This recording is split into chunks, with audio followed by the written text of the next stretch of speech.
Hello guys, how are you doing? Welcome, I'm 𝗬𝘂𝗍.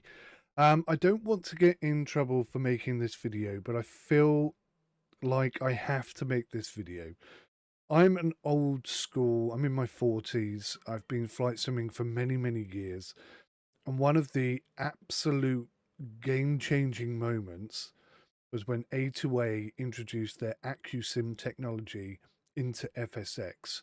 It basically took FSX, which was a very unrealistic experience, and made it feel completely real and got me so unbelievably immersed in the aircraft. It was insane. And the first aircraft I ever got from A2A simulations was the Piper Comanche 250. I think I have everything they've ever released. I could be wrong. There's a lot of stuff they've released, but I think I have nearly all of it for FSX. Lots of money spent, and you know, when Microsoft Flight Simulator came out, I felt a little bit saddened that I'd lost all my A2A stuff. Now, for you younger sim fans out there, for those of you who have not experienced A2A, this is going to fundamentally change everything that you experience in Microsoft Flight Simulator.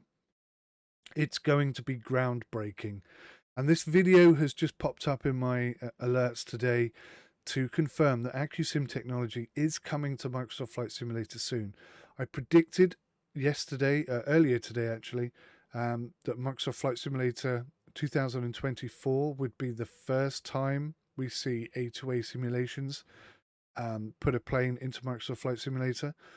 It turns out I could be wrong. It could be coming sooner, or maybe this video will confirm that it won't be till 2024. I'm going to play it. I have no association with A2A simulations or the YouTuber who created this video, so out of respect for them both, this is not my video. I won't be monetizing this. I just so desperately want to get the word out that A2A and their Accusim technology are coming to Microsoft.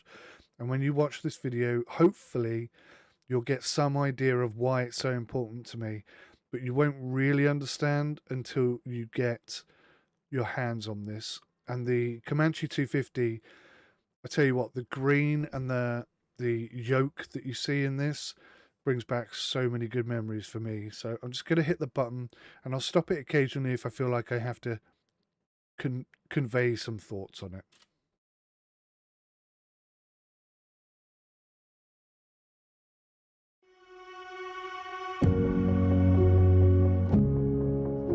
When you think about it, you could have just released an airplane minus Accusim, but that's not you. I mean, you won't have an aircraft without Accusim. Is that like a passion kind of thing, or it's just the unwritten rule? It has to feature that kind of level of simulation. We always made airplanes that flew accurately. They flew by the numbers, and we were very deep in that regard, always. But there's a long way from making an airplane That's new. Flies accurately by the numbers, or by the book, you could say. There's a long way from going from that to making it, I want to say feel right, but it's more than feel. It is flying accurately, but it's on a level that isn't in the book. Mm-hmm.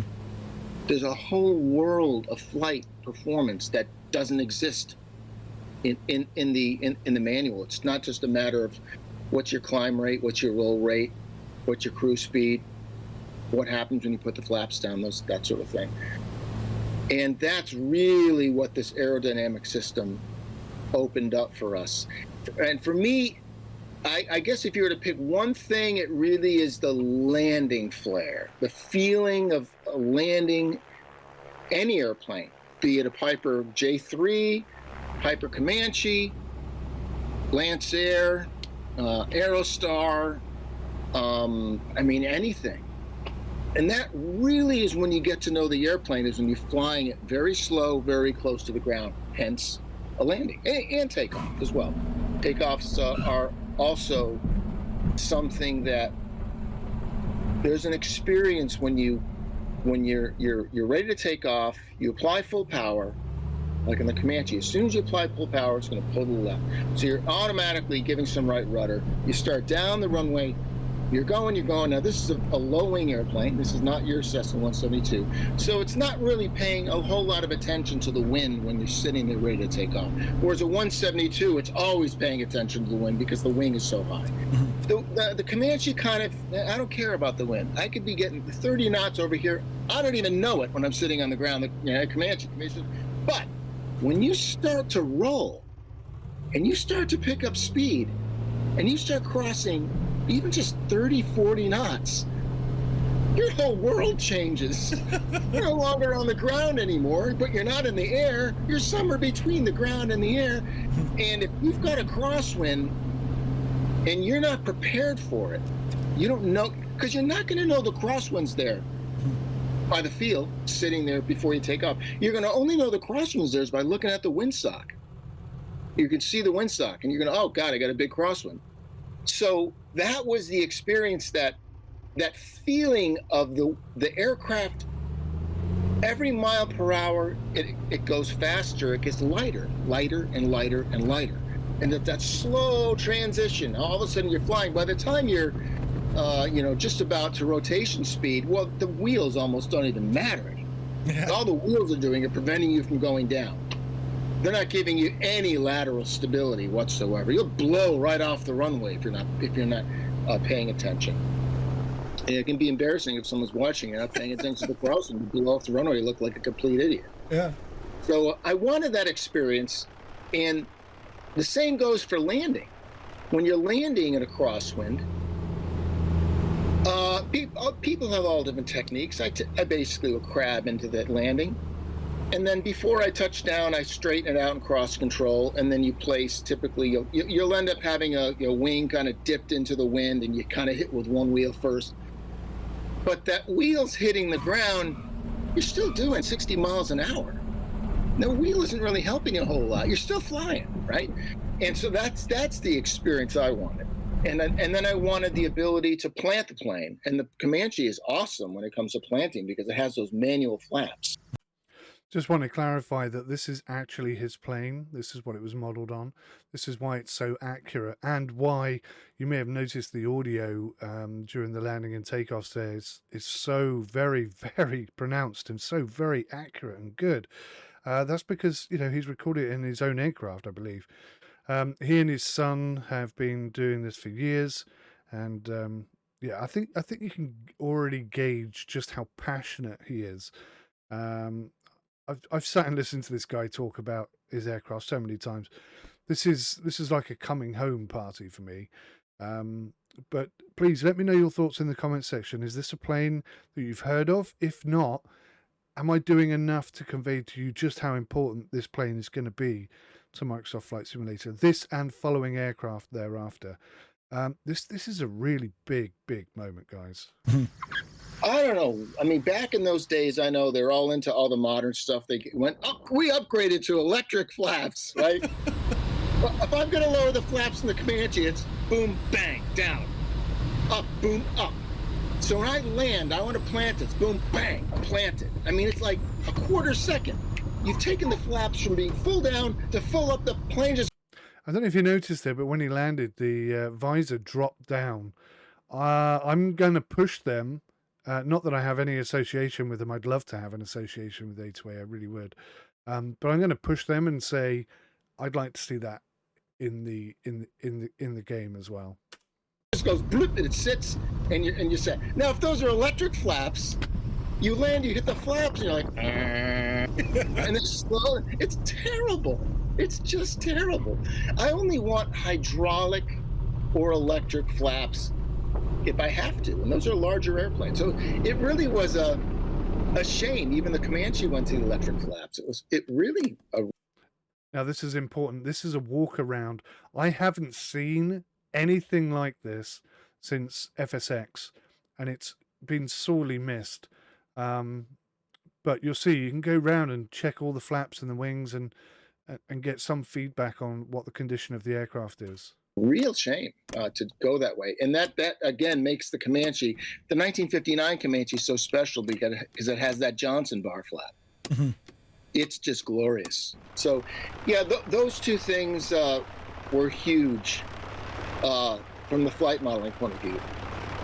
Even about the handling, even about landing, right, or as you call it, you know, planting this thing down. I've never experienced that in Microsoft Flight Simulator, not to this degree. You know, typically, you know, you're on shore final, you know what you have to do, you have your aiming point, and you know when you need to, you're going to flare. But the feeling of this thing when you do it, it's very unique. It's actually it's what I would expect flying in you know, in real life, and it's quite remarkable when you kind of, you know, experience that in a sim, because you're like, hey, that's pretty much exactly what happens. It's great to see. Did you see it shaking and vibrating? It didn't drop down like it did in that video, but it definitely moved. This is what I'm talking about. Level of detail. These guys are insane. But beyond, you know, the aerodynamics, which, you know, I'm still scratching my head thinking how you managed to do that. But you also go into a depth of kind of maintenance. Maintenance. Persistent aircraft. Oh my God. I am unbelievably excited. Wear and tear, like a living, breathing aircraft. I mean, that's part of the Accusim. Oh, you may have noticed there. Let me just go back a little section there. Of kind of maintenance, wear and tear, like a living. So you can see there's damage on the flap, damage on the propeller, damage on the brake. These are things that you're going to have to fly with. This is nothing like this exists in Microsoft Flight Simulator. You fly a plane, land it like an absolute idiot, having deployed your flaps at 200 miles per hour, 200 nautical miles per hour. You know, you just take off again like nothing has happened. In this aircraft, you're not going to be able to do that at all. Breathing aircraft. I mean, that's part of the Accusim. There's the engine. So you've got crankshaft, alternator, air filter, carburetor, oil pump, electric fuel pump, fuel lines, mechanical fuel pump, magnetos, oil lines, vacuum pump, baffling. Somewhere in there will be sparkies of some sort. There you go, clean spark plugs. Brilliant, absolutely brilliant. And you also get to check your oil level quality, how much oil is in the aircraft, what oil grade you're using, the quality of it. You'll be able to inspect all of this. It's brilliant. Brand as well. I mean, it's things break, things wear out. You know, oil goes bad, water gets into fuel. I mean, you've managed to bring all of that into this as well. Oh my God. I haven't seen any of this before watching this video. I'm sorry if I keep interrupting. This is blowing my mind. It's quite staggering. I like to think of engines as organic. I guess technically they're not organic, but it feels organic. It feels like it's a living, breathing thing. And that was really the driving force to making this engine, making it proper from the very bottom up. I mean, we had to go to 6 completely independent cylinders on this engine. Now, it sounds all complicated. You might think, why are you going to get so complicated? The only reason why we got this complicated is because really it's the only way to make the engine feel right. It feels right, and it's infinitely different. I don't care what they charge for this plane. I'm buying it. Let me demonstrate why we simulate all these internal components of the engine.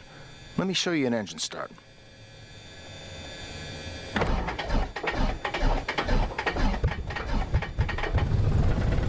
Each cylinder is sending pulses to this airframe. It's like having 6 big rubber mallets just pounding your airframe. Let me demonstrate 3 engine starts back to back. Same aircraft, same conditions.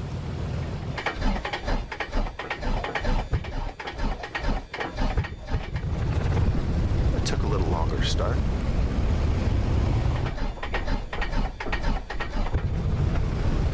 Started right up.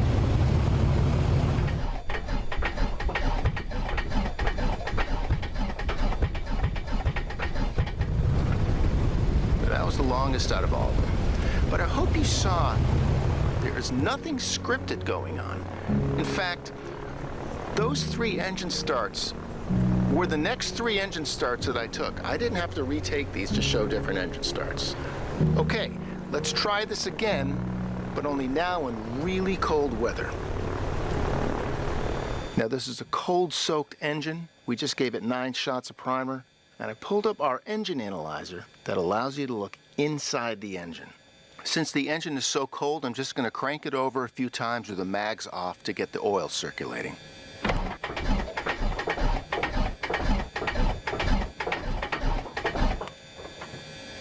I just want to demonstrate how the cold affects how this engine runs. Here we go. Crack the throttle.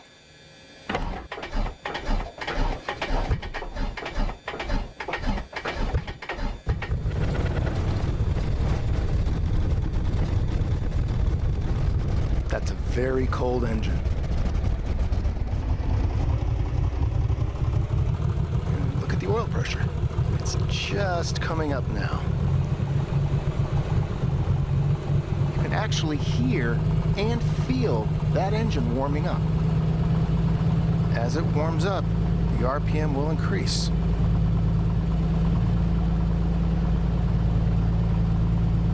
Oh, look how high that oil pressure is at a relatively low RPM. It's because the oil is just so thick. The pump is really working hard to move the oil. Now, we do have a weak cylinder. Just listen carefully. If you're ever in doubt, a good way to test your aircraft engine is bring the idle way down. You can see and hear that cylinder misfiring.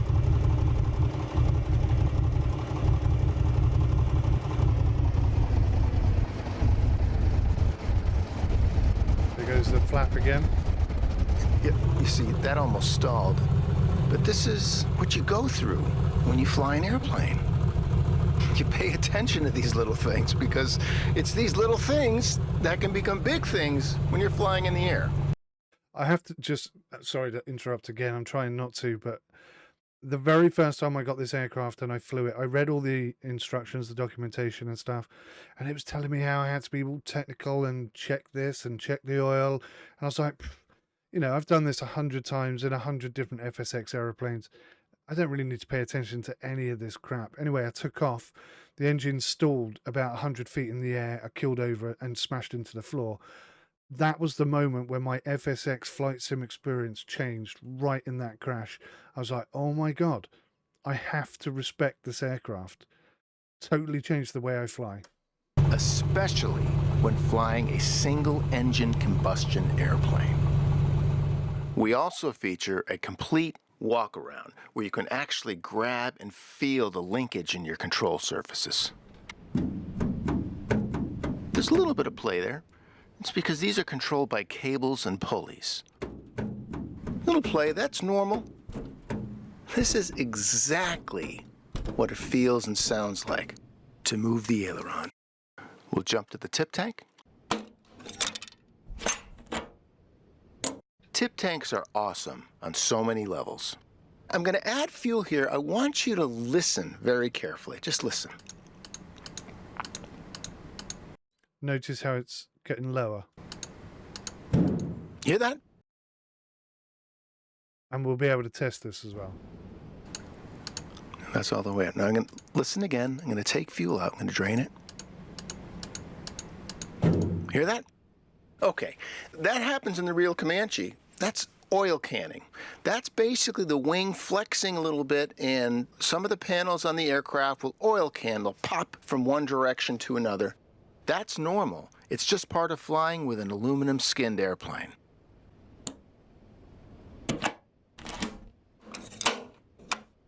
Okay, so we'll go underneath. Now we use this jar and insert it into this drain to test if there's water in the fuel. But just for demonstration, I put some water in this tip tank. Now water is clear. It's not blue like the fuel, so when I start draining, you're just going to see clear liquid, which will be water. And once all the water is out, you'll then see fuel start coming into the jar, which will appear on top. Okay, see? That's water, right? Now watch. Keep draining. There we go. See it? Water, fuel. Let's drain that. Tell me you're not impressed with this. Just make sure. Good. We'll jump ahead and show you a tie down. I literally cannot wait to get my hands on this goddamn aircraft. Seriously, it'll be like a homecoming party. Master artist 𝗦𝘂𝗯𝐿 made these knots, real knots, and you can hear the sound that's actually pulling it through the Comanche loop. This is where we can chalk it up. And this is how we check our oil. There is a lot to know about what oil color actually is. Oil can go from very black to almost invisible and everything in between. We have a tutorial that explains what oil color actually is and why it's so important. And once you understand it, I promise you'll be changing that oil when it's black. The Comanche has 4 fuel tanks. This is the left main. And we support you visually checking the fuel levels, which is also something you absolutely have to do in flying airplanes. You cannot trust gauges. You got to see that fuel. And the Comanche has its own specific way of filling these tanks, and we will get into this as well in a tutorial. You can check the very important all-moving stabilator and also your rudder to feel nice and tight. And you also have a hands-on baggage station. Wait a minute. If he starts loading that baggage in there, I might have to pass out for a second. A medium suitcase, a heavy equipment bag, a toolbox, a small personal bag, and if you've got another traveler, a very heavy suitcase. Probably should have put that one in first. But I thought he was literally going to pick them up and place them in there where he wanted, but it's like an automated system. But that will have changed the weight and the balance of the aircraft now. So for my friends who have just learnt about weight and balance of aircraft, this is really going to blow your mind. Aircraft tires are very small when compared to automobile tires, but as far as aircraft tires go, the Comanche has a full-size front tire that makes it great for grass strips. It's a true off-road airplane. That full-size tire out in front completely changes the experience when operating off-runway. And with it, soft field operations are so much fun. And that's because real physics are fun. Real physics definitely are fun. Now, you're probably thinking, how did you possibly capture those ground sounds without the engine drowning out the recordings? Well, let me show you.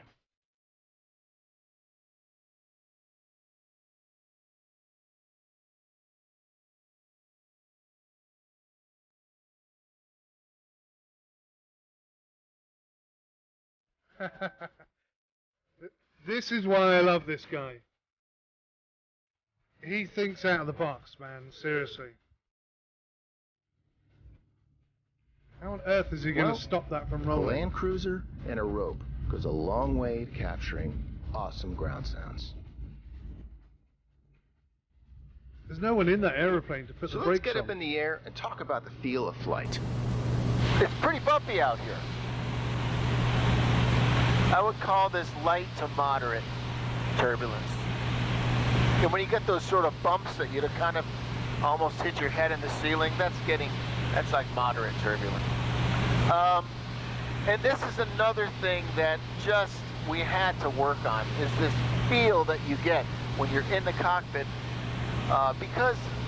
Another thing which they haven't shown yet, they used to have this thing where you could plug your headphones in and it would sort of reduce the sound of the engine and everything. I hope they've included that stuff. It's very rare that the air is as smooth as glass.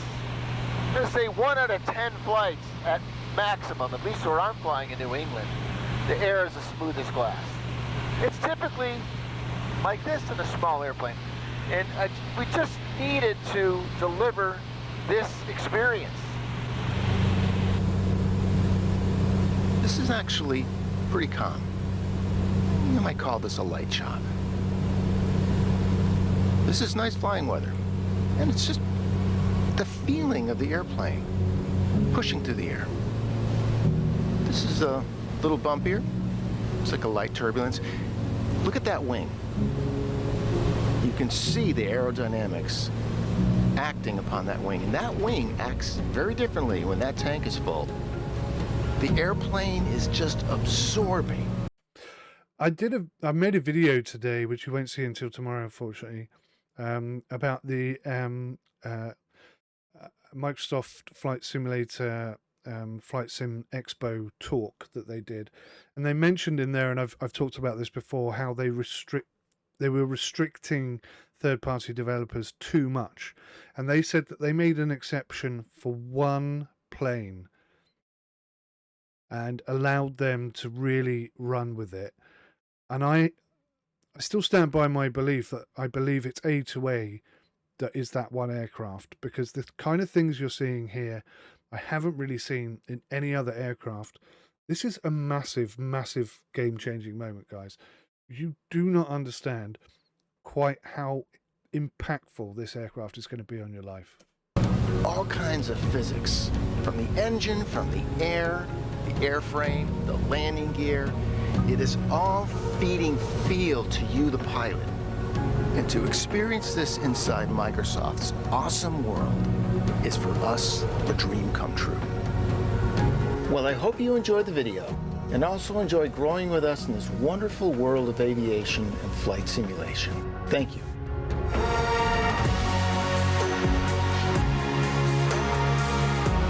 So, let me just kill that a second. So listen, if you've ever owned a motorcycle that you loved, or a car that you always feel emotionally attached to, that's what this aircraft is going to give you. It's going to become a part of your life, and you're going to care about it. You're going to look after it.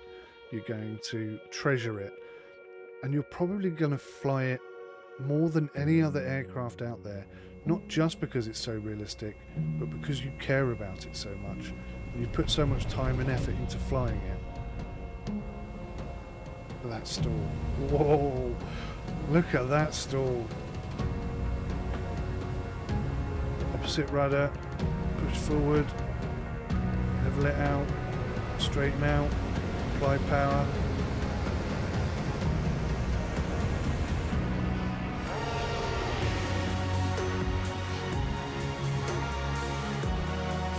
Oh man, I hope this video is useful for you guys. Trust me,